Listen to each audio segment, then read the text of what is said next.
Welcome to this week's episode of the Lads Film Thing podcast, where four friends discuss a film and generally have a good time. And be warned, there will be spoilers. So, you've got Lucy. Hi. Abby. Hey. This is me, Dan, and Sam. Hello. So, Sam, this week is your film choice. It is, and I chose Snatch, the 2000 crime comedy film written and directed by Guy Ritchie. It's a gangster film. It's kind of a heist, but not, because the heist is like the first 5 minutes, isn't it? Well, and also, wouldn't you say that Brad Pitt is heisting throughout? No, I'd say he's conning. Oh, Hustling. maybe it's a con Yeah, it's a film. hustle film. Or Maybe it's a film. hustle. It's a gangster Yeah. hustle, is it? Comedy gangster hustle, though. You got a bit of the comedy in there. Yeah, but it's Yeah. also It's not you- sports as well, isn't it? Because it really centres around a boxing match. Mm. Maybe. Yeah, but it could centre around anything. Yeah, but it didn't. It centered around a sport. Wow. And a diamond. It's a Yeah. sports documentary. Okay, it's a sports documentary About Then- hustling. Guy Ritchie documented. I chose to choose this film because so we watched it like a year ago. It was just a really good film, which had loads of really cool people in there. I just remember finding it like really interesting, with loads of stuff happening, and wanted a good film that we knew we could have a really good discussion about. After Old Boy, you mean? After Old Boy, yeah. And Brad Pitt has got an excellent accent in there, which is worth watching for. Nice. It's a great choice. It was a great It was choice. great. Yeah, I think we all love the film. It was good. Well, I let's agree. not preempt anything. Yeah, spoilers. So the film starts with the robbery of a diamond by Frankie Four Fingers, who goes to take the diamond to Doug the Head on behalf of the New York jeweler Cousin Avi. I think you've forgotten one of the key amazing bits with them all being just dressed as like Orthodox Jewish I've people. not forgotten that. I just didn't mention it. Sorry, I think you didn't mention one of the most amazing bits of the film, where you're like, I don't know what's happening. Just starts you off like on the wrong foot in a really fun way, though. And also, side note, Benicio del Toro looks so much like Jermaine Clement. It Yeah, really does. Yeah, in this scene. he really does. So he goes to see Doug the Head, and one of the other robbers advises Frankie Four Fingers to go get a gun from his brother Boris the Blade, and then decides to tell Boris to go and steal the diamond from Frankie before he can turn it over to Doug. So that's one of the plots of this film. The other one concerns Turkish, the boxing promoter, who is organising a game with Gorgeous George against one of Bricktop's fighters. Turkish sends his partner Tommy to go and get a caravan from the Irish travellers, but all goes wrong when Mickey decides to knock out George, thereby meaning he can't join the fight. So Turkish decides to get Mickey to do the fight, which Bricktop reluctantly agrees to, only if Mickey will throw the fight in the fourth round. What could go wrong? Dan, you enjoy an Irish traveller. Yes, like when you're introduced to those characters, it's excellent. Like it's a really unusual scene. I don't think like you said, it's going to be a London crime caper, and then that's like not a character you would expect to see at all. And Brad Pitt, like this has got to be one of his best roles. He does Yeah. the accent perfectly. Nails that accent. He's Yeah. just perfectly in character. It's just amazing. Like, And Brad Pitt, I always think he is a big actor that everybody loves. Yeah. And I never really understand why. I'm always like, oh, he's like a big, I don't know, a Hollywood actor. He's not actually that good. He does like Mr. and Mrs. Smith or whatever. But he's in some amazing films like this, Burn After Reading, Fight Club, which are... He's just really good in them. Like Seven. Oh, Yeah. he's great in that. Yeah, that should be on the list. Mm. So I think what you mean is he is actually one of the best actors of the past 20 Yeah. years. I do mean that. Ocean's 11. Ocean's 12. Ocean's 13. I haven't seen any of these Was films. there, Oh, actually- they're good. was there actually an Yeah. Ocean's 13? Yeah, and 8. You still got Oh, I knew there was an Ocean's 8, yeah. No, but he's brilliant in this film. And I just think that they do his character so well. Like, he's super jokey and then immediately serious and then back to just kind of joking around. And like you say, his whole relationship with his mum is probably very typical of like an Irish traveller relationship where like nobody can say anything bad about her. Like a matriarchal Yeah. situation. Yeah, but definitely he has one like some of the most sincere moments in the movie. Like during the fight, it's quite serious, but then also some of the most funny because that accent for a start is just hilarious. Yeah. So Boris the Blade decides to hire Vinny and Sol, two small-time crooks who own the pawn shop, to rob Frankie whilst he's at the bookies, which goes completely tits up because the bookies aren't taking any bets because Gorgeous George isn't fighting anymore. It goes terribly, but they do manage to kidnap Frankie in their escape from the failed robbery. They hold Frankie captive with a sack over his head, but Boris arrives and his betrayal is exposed to Frankie, so he has to kill him. And he leaves with the diamond. That bit of the bookies is also one of the best bits of the film, isn't it? It's so serious but really funny because they get locked in.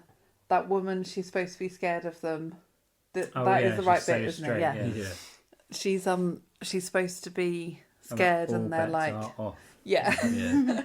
And she's like, what? No, this happens every week. Like, come on. I'm just bored of this.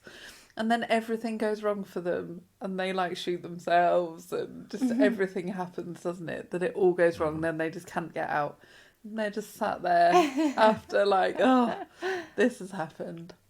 Yeah. Again, it's like a film that's really funny, even though it's kind of not. Yeah, and then not set Tyrone up just that way. walks in the door and they're like, okay, we're Yeah. out now. I would have liked that if he had closed the door behind him and then they'd have all got stuck. Yeah. I thought that would have been, that would have added to the comedy. Yeah. Can I just say, just as a little bit of a context of what is happening here at the moment, it's currently midnight and both dogs have decided now is a great time to be super awake and are just wandering around making literally as much noise as they're able to, rustling and everything. And basically 'cause being butts. They have no respect for the podcast, it's fair to say. So back to the fight. Instead of throwing it, as expected, Mickey knocks out the opponent with a single punch, which just gets Bricktop completely livid, and he robs Turkish of his life savings and demands that Mickey fights again and lose. Mickey refuses, because he's an Irish traveller who has some pride, unless Turkish buys him an even better caravan. For his mum. For his Again, mum, yeah. yeah. And But this one's better. Bricktop, anyone want to say anything about Bricktop? Petrifying. Yeah, He's such a a- good villain. Yeah, a very good villain. A very unusual villain in terms of like, I mean, I know it's set in London, but like he just is really just unusual, really. Yeah. Because he doesn't look that menacing, but all of his actions and his speech is just terrifying. Yeah, so he does look very like unique, and you know there's something not quite right about him. Like he's not friendly. He's not someone you initially warm to. No, but unhinged. Yeah, and all the scenes that had him in always made me feel quite uncomfortable. Like I didn't know what he was going to do next. I didn't know what to expect. So Yeah, when he's talking about his pigs and how many pigs it takes Yeah. to Yeah. eat a body. that bit was so weird. Yeah. Yeah, I think he was a really good villain. Especially when he has Mickey's mum's caravan burned down while she's still inside it. Oh No. my goodness. Yeah, that was. Oh, that's so sad, that bit. Yeah, that bit was so sad. Like she was just minding her own business, really, and she just got caught up in the whole thing. Yeah. Yeah, she was like the innocent person in the whole thing. Yeah, absolutely horrific death.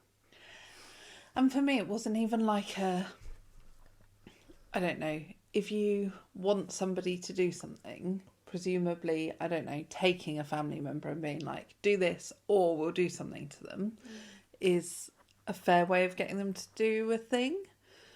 But actually just murdering them just says like, I'm the cruelest person ever, Yeah. so just do what I say because Yeah. that's Yeah. like, I'm a risk to you. Yeah, and I think that maybe I'm just thinking now that that's probably, out of everyone, Mickey seems to be like the character with the most depth, because at this point you see him switch from just sort of being quite quite like playful and quite like messing around basically, and then he's serious in the fight, but now you see him like distraught because his mum's dead and she obviously meant so much to him, so you get to see all those different sides to him, whereas a lot of the other characters you see them in like one specific role.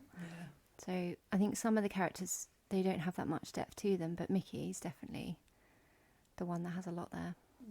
Yeah. So for robbing his bookies, Bricktop finds Tyrone, so on Vinny, and tries to kill them. But they bargain for their lives and they offer him the stolen diamond and they give him 48 hours to retrieve it. That's the weird bit where he puts them all in body bags, isn't it? Yeah, that was weird. Yeah. I did not like that. Again, it's just like, he is a psychopath. That's what all of these things are telling us just all the time, isn't it? It doesn't matter what he's doing. Everything he's doing is just say like, I will do anything to you, and I can. Well, yeah, because thankfully that is just a threat there, isn't it? When he puts them in those body bags and is talking about those pigs and things. So, you know, there's no, like, it's not just a threat. This will happen if you don't do what I say. Yeah. Like, you believe it. Yeah. So then Avi and Doug the Head decide to hire Bullet Tooth Tony, who is the amazing Vinnie Jones. Vinnie Jones, excellent. I appreciate him because I appreciate him because I remember him as an actual footballer when I was young. So to see him now as like a fantastic Hollywood actor is just... He was great in that film, wasn't he, Vinnie Jones? Because he was literally like the scene in the bar where he's just literally like spelling it all out for everyone and them. Like, he's really cool. Oh, when they've got the replica guns. Yeah, and he's got the real gun. it's really good. That's really good. Yeah, and he barely even sees them come in. The bartender's already behind the bar, and he just grabs his Guinness and goes and sits down. Yeah. Wait, no, but who's the guy that I thought was Vinnie Jones then? Who's in it throughout? Jason Statham. Is that not Vinnie Jones? Abby! Oh my God. Right. hang on. Edit. Jason Statham is Turkish. Yeah. Literally the main character. Or like That's his from name. Turkey. Yeah, One that's of the his like name. 3 or 4 main I did characters. watch this film. I The did. guy who's with the dad from Matilda. Yes. Yeah. Not Danny DeVito. That's not Not Danny DeVito. I was like, I did not watch the same film as you. that's not Vinnie Jones. No, Oh. however, I only know this, full disclosure, because Jason Statham is in Fast and Furious Yes. towards the end. Right. And now that made me enjoy this movie a bit more. Oh, okay, because you like him now. Well, yeah, and also I recognised him and knew who he was, whereas before I did not. Don't listen to this Jason Statham. And Jason Statham, is he English? Yeah. In general life? Is he? Yeah. Oh, he's American. I thought he was English. No, I think he's English. He's got quite a strong He's Helen, British Helen, accent. Helen Mirren plays his mum in Fast and True. Furious. Spoilers, sorry. Hang on, so did you think those two characters were one character? No, I thought they were two characters, but I thought the first one was Vinnie Jones. Who did you- So we actually don't know who Vinnie Jones is then. Who did you think that was? I don't know. Surely you know who It's he like is. another bald guy. He's not bald. What? I'd say he was bald. I would say he was bald Yeah. as He well. is. Yeah, he's English. I mean, not to his face, because he's petrifying. Is he bald? I don't know. He's more bald than not bald. I think he's No, he's wearing got short He's hair. wearing a hat in the film. Can you two say the word bald again? Bald. Yeah, I can't get on board with that. I No. know that's technically correct. I isn't know. it? What are you It feels wrong, doesn't it? Bold. Bald. No, Overnight. Oh, hang it's on. you that sounds It's it me. weird. It's It's Luce me that and says you. it weird. It's me and Everyone, you. calm down. Sorry. What are you saying? Luce is saying bold. Bold. Like, Yeah, Oh. he's a very bold person. and I might have that wrong, but when you said it, I was Oh, like, no, oh, he you was said it definitely like bold me. in the film. Oh, he's Yeah, bold. he was very But bold. he's also bald. Yeah, but Bold. he's- I he's just don't with think hair. bold. Like, I can't do Yeah. it. Bold. But he's still acting now, isn't he? So this was obviously 23 years ago, but he's been in like the X-Men films, his Juggernaut. Like he's been out for Yes. stuff, but Yeah. he's still doing really well. Yes. He's in was it Mean Machine, like the football prison film. Oh, yeah. That was really good. Is he in stuff now, though? I can't think of anything he's been in recently. He was in that first aid advert. Or no, the heart attack advert. the wasn't Staying he? Alive The Staying one. Alive Oh, one. yeah. Juggernaut was my favourite of his roles. Juggernaut. Yeah, I forgot he was in X-Men. Yeah, That's he's Yeah. great. Yeah. And it's such a, like, fun scene where he just crashes his way through each, like, wall, Oh yeah, one after until another. you can't. Yeah. Yeah. Yeah. We should probably add that to the list. It was well good. There's this car scene where it's like 3 different cars at one point, and they throw the milk out of the window of Tommy Turkis's. Yeah. It hits the other car that crashes, and it's just for one like small moment, all the storylines intertwine for a Yeah, second. and impact each It's other. really cool, and you just see them all from different times. Like Yeah. it's really good. For me, that definitely affects. It's like masterpiece ability, because I love a story where it's got different bits and they're kind of unconnected, and then suddenly they all connect in some way, and you're like, oh yeah, see how this all follows through. Yeah. This film's even better because they just cross over at that point, and then they just go their own ways again. Yeah. It's Yeah. not like they And it actually just ties back at then- the end with the dog. Like, Yeah. yes, that's it. Yeah, the yeah, dog, it's cool. yeah. But then there's a lot of shooting, people getting killed in the pub. Tyrone gets injured, and they go back to the bookies to shoot the dog, but nobody wants to shoot the dog to get the diamond out of him. And that's adorable. Whoever Vinnie Jones's character is, it's really confusing because there's a character called Vinnie, isn't there? And there's Vinnie Jones. Bullet I Tooth know. Tony. Bullet Tooth Tony. He doesn't want to do it. And like, so he's like this really hard guy who would do anything to anyone. It goes through a massive thing about that. And then he's just adorable with the dog. He's like, no, I don't want to see this. Yeah. But then, like 2 minutes later, Avi just shoots everywhere and He shoots doesn't. Tony. Yeah. Yeah. Yeah. And then that's the end of Tony. Hang on, can I just add in here? That scene with the dog, that is my favourite scene of all the movie, because in that whole scene, the dog is acting as well as all the other people in the room. Like, if you watch, he's like hanging onto their coats and he's pulling away and he's running around, and it's just absolute chaos, but totally relevant. And I just love the little dog. He's so good. Or she? We don't know. Daisy. Oh yeah, good boy. Daisy the boy. Yeah. Good boy, Daisy. Excellent dog acting. Yes. Agreed. So then Mickey agrees to do the fight, but he gets so drunk at his mum's wake. He does make it to the fourth round as per Bricktop's plan. He gets knocked down, but then the last minute he recovers and knocks out his opponent with one punch, which just makes Turkish and Tommy filled with dread, and Bricktop a very unhappy bunny. So then, And I did think, because when you're watching that bit, he's like taking the punches, isn't he? And you know that's what he's supposed to do. And then he hits him like one time, or he's not like fighting very well, and then the other guy hits Mickey one time, and he's just like, you know what? Absolutely not. Like, just something kicks in, like you said, his pride or whatever just kicks in, and he's like, I'm not going to let that happen, obviously. he's reached his And then- limit. Yeah.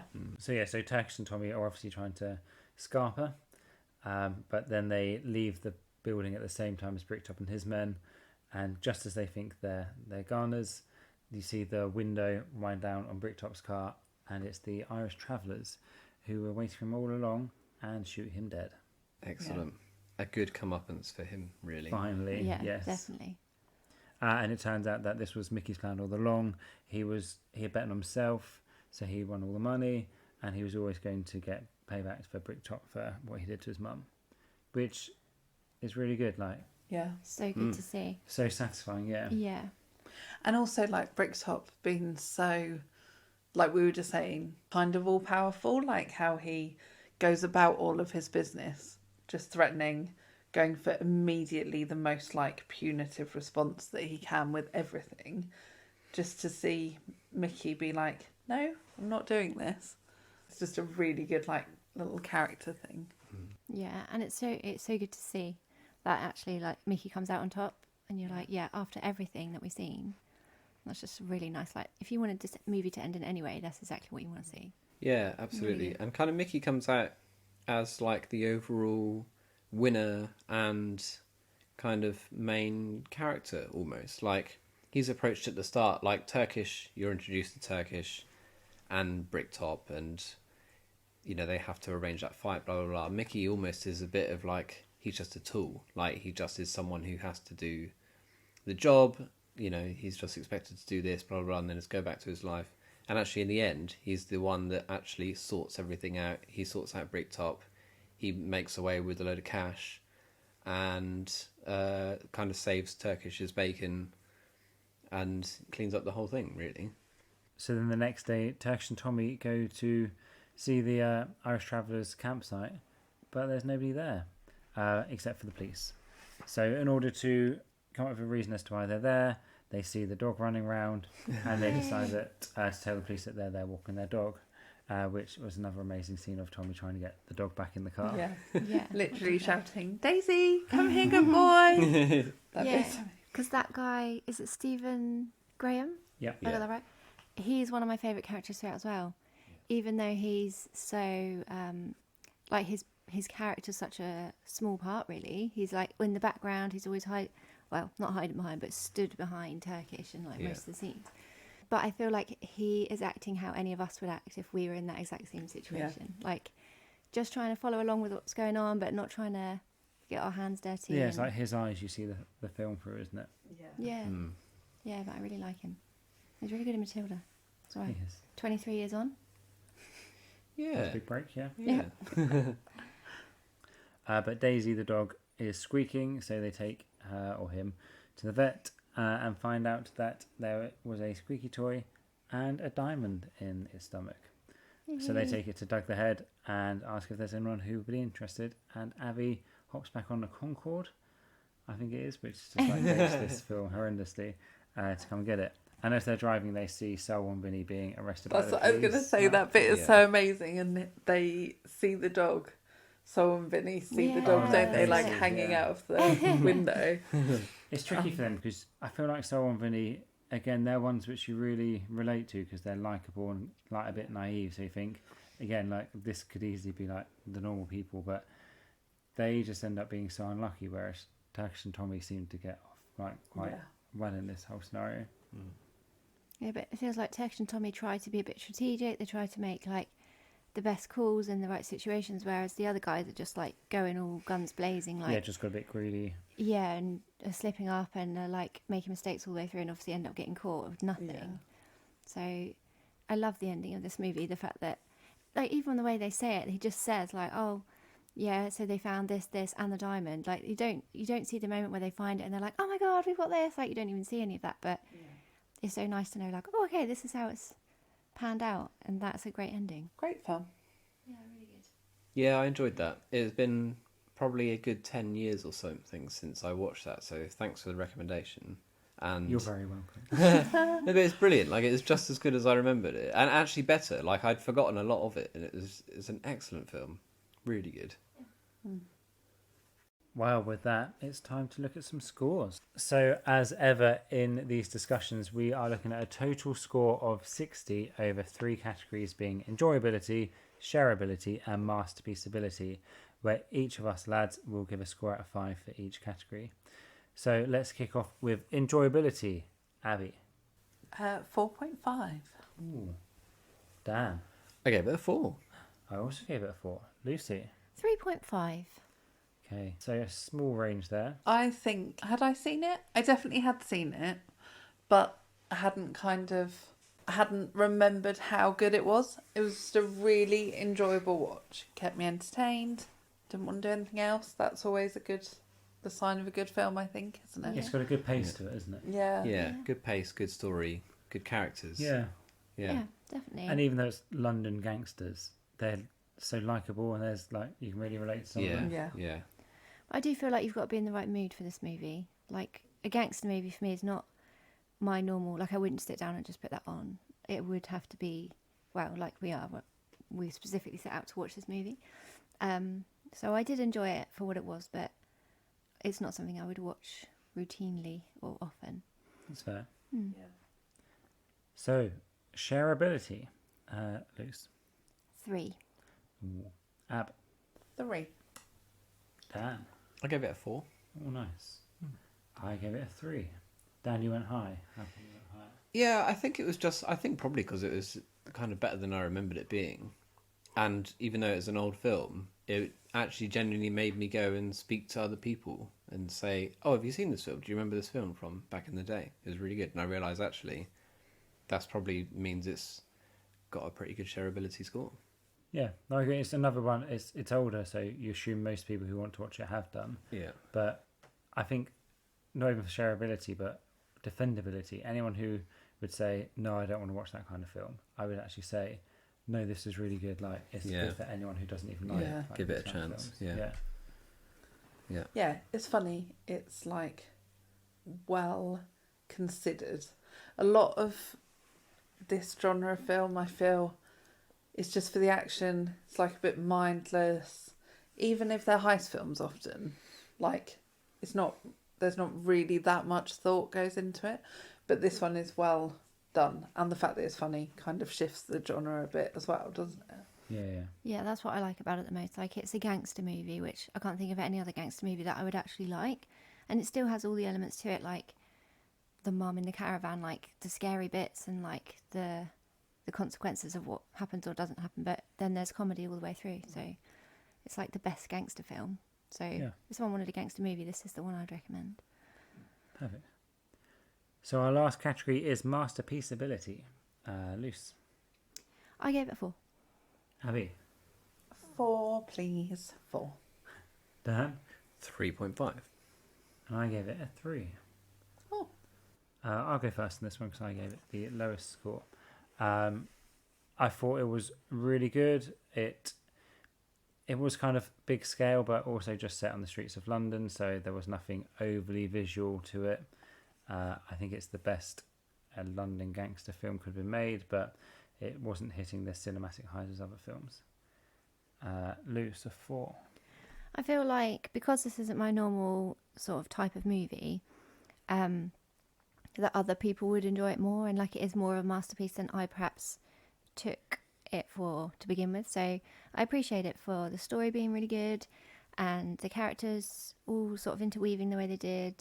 I think it was done really, really well, even if for me it wasn't the best, most enjoyable movie. And I feel like often, although this kind of wasn't the first, was it? But you've got that whole Beatles thing of like Beatles songs being really simple and so them not being impressive, whereas actually they were like the first ones to do that sort of stuff.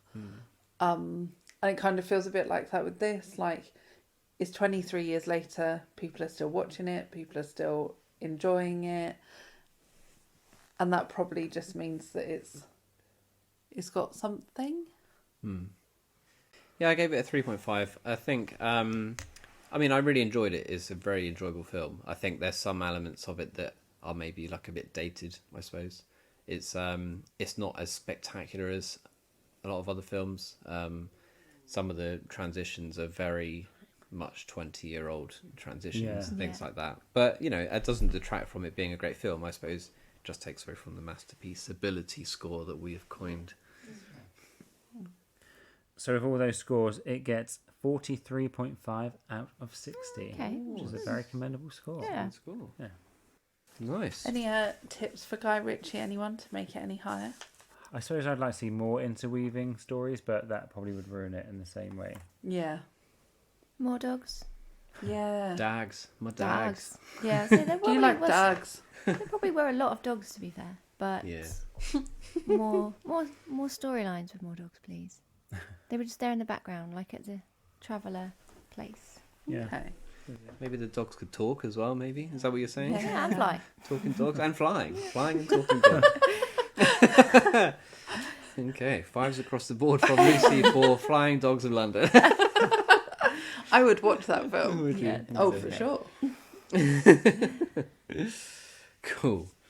Thank you for coming along to this week's Lads Film Club and joining us while we discuss Snatch. We'd love to know what you thought about it too. Did you enjoy it as much as we did? Let us know on our Twitter or Instagram. Find the details in the description. And join us next week when Dan's choosing the film. Dan, which film have you chosen? Yes, next week is our Halloween edition. I've chosen Get Out, which is Jordan Peele's directorial debut. So, if you enjoyed listening to our podcast, please leave us a rating and review. And don't forget, share with your own lads.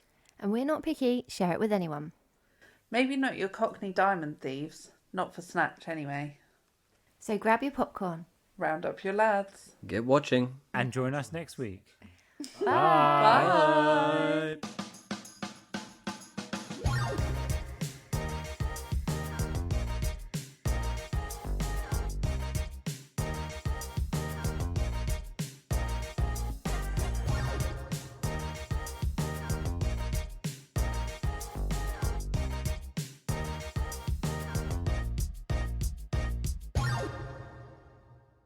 Bold.